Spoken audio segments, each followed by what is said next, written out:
níbi táwọn eléyìí ti ń fi ọbẹ̀ ilá gbé oògùn olóró tí wọ́n fẹ́ gbé sọdá sókè òkun mì ni wọ́n ti mú wọn.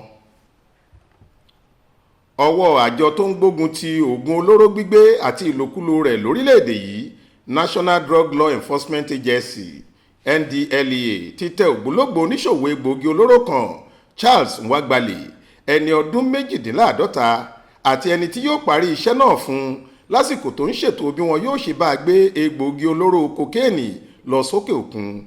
lọ́jọ́ ẹtì Friday ọjọ́ 21 oṣù keje ọdún yìí ní ọwọ́ pálábá Charles tí wọ́n ló gbajúmọ̀ fún kó máa rán àwọn ọmọ Nàìjíríà kéékèèké lọ sókè òkun pàápàá jùlọ orílẹ̀-èdè Italy láti lọ bá a ta ẹrù òfin tó ń tà. òtẹ́ẹ̀lì kan tó wà lágbègbè Àgọ́ Palace Way Ọ̀kọ́ta nípínlẹ̀ Èkó làwọn òṣìṣẹ́ NDLEA tọpasẹ̀ rẹ̀ lọ lẹ́yìn táwọn kan ti ta wọ́n lólobó. lásìkò tí wọ́n jáwọ́ ibi tó wà ìdí oògùn olóró kokéènì 93 ló wà nílẹ̀ fún ẹni tí yóò gbé mì. lọ́jọ́ àìkú Sunday ọjọ́ 23 oṣù keje ọdún yìí ní Fẹ́mi Babáfẹ́mi tí í ṣe agbẹnusọ àjọ NDLEA fi àtẹ̀jáde náà síta. ó ní ọkùnrin ẹni ọdún 35 kan Uju Dominic ọmọ orílẹ̀-èdè Nàìjíríà tó fi orílẹ̀-èdè Italy ṣe bùgbé ní Charles fẹ́ gbéṣẹ́ burúkú náà rán.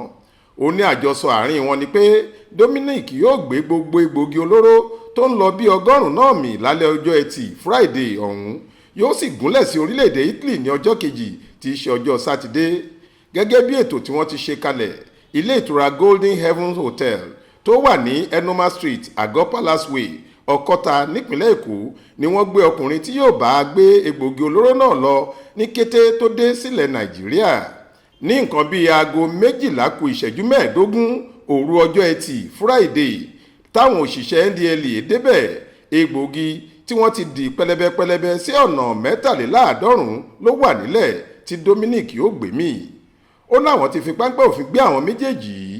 egbòogi olóró tí wọ́n ká mọ́ wọn lọ́wọ́ tó tó ìwọ̀n tó dín díẹ̀ ní kílò 2 sì wà lákàtà àwọn àjọ náà.